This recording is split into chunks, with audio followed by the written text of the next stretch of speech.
Hello students, कैसे हैं आप सब। तो आज हम सूर्यकांत त्रिपाठी निराला जी के द्वारा लिखी गई कविता अट नहीं रही है का अध्ययन करेंगे। निराला जी छायावादी कवि हैं। इन्होंने अपने मनोभावों को प्रकट करने के लिए प्रकृति को माध्यम बनाया है। कवि परिचय एवं उत्साह कविता के लिए आप डिस्क्रिप्शन बॉक्स में दिए गए लिंक पर क्लिक कर सकते हैं। हम सीधे बढ़ते हैं कविता अट नहीं रही है के परिचय की ओर। कवि निराला जी के द्वारा लिखी गई इस कविता में फागुन मास की शोभा तथा मस्ती का मनमोहक वर्णन किया गया है। फागुन की शोभा इतनी अधिक है कि कवि इस सुंदरता से आंखें नहीं हटा पा रहा है। कहीं मादक हवाएं चल रही है, कहीं गगन में पक्षी उड़ रहे हैं, कहीं वृक्षों में लाल हरे पत्ते उग आए हैं, तो कहीं रंग बिरंगे फूल उगे हैं। फागुन मास की शोभा और मादकता इतनी अधिक है कि वह इस संसार में समा नहीं रही है, वह बाहर छलके जा रही है। तो आगे बढ़ते हैं हम कविता की ओर। अट नहीं रही है आभा फागुन की, तन सट नहीं रही है। फागुन मास की आभा का मानवीकरण करते हुए निराला जी कहते हैं कि फागुन की शोभा सर्वव्यापक है। फागुन मास में ही बसंत ऋतु का आगमन होता है,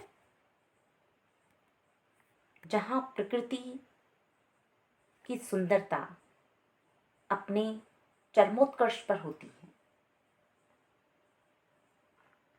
कवि कहते हैं कि प्रकृति में इतनी अधिक सुंदरता है कि वह तन और मन में समा नहीं पा रही है। उसका प्रभाव सभी पर देखा जा सकता है।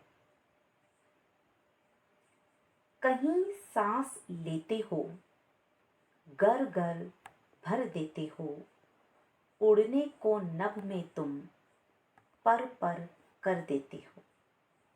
आंख हटाता हूं तो हट नहीं रही है, पत्तों से लदी डाल, कहीं हरी कहीं लाल, कहीं पड़ी है उर में मंद गंध पुष्पमाल, पाट पाट शोभा श्री पट नहीं रही है। कवि कहते हैं कि इस ऋतु में मन उल्लास से भर उठता है। चारों ओर फागुन का सौंदर्य झलक रहा है। कहीं सांस लेते हो, हम जहां कहीं भी सांस लेते हैं, चारों ओर का वातावरण सुगंधित ही सुगंधित है, जिससे हमारा मन प्रसन्न हो जाता है।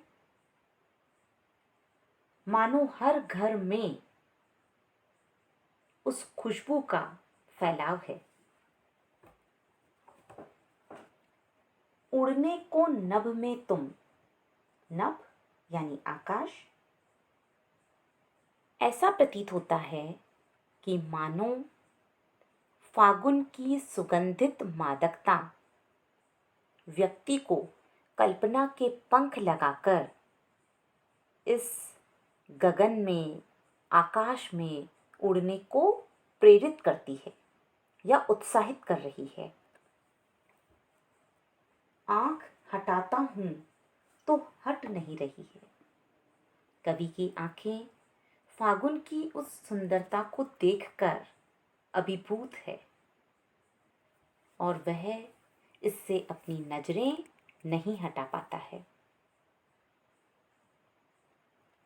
पत्तों से लदी डाल, कहीं हरी कहीं लाल। वृक्षों की जो डालियां हैं उनमें हरे हरे पत्तों से लद गई है और कहीं लाल, यानी कहीं कहीं लाल आभा प्रतिबिंबित हो रही है, दिखाई दे रही है।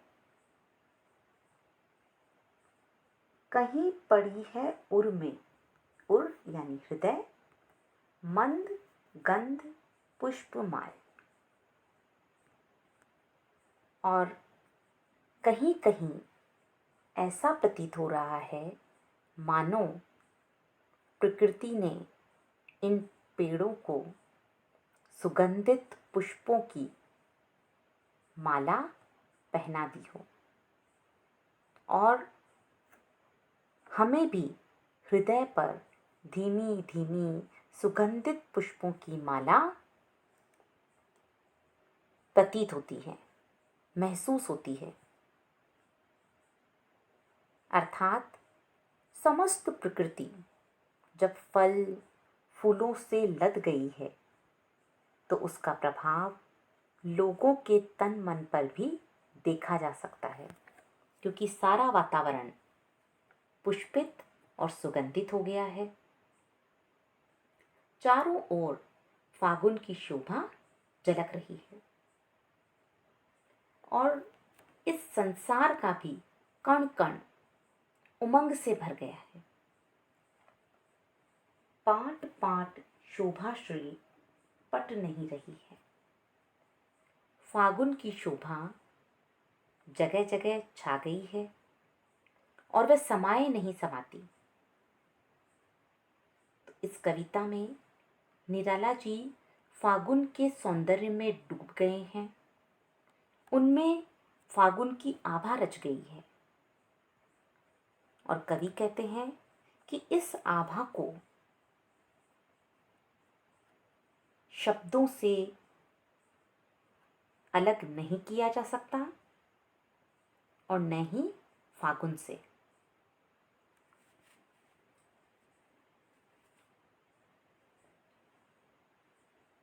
अब इस कविता में आए काव्य सौंदर्य पर एक नजर डालते हैं। इस कविता में प्राकृतिक सौंदर्य का सजीव चित्रण देखने को मिल रहा है।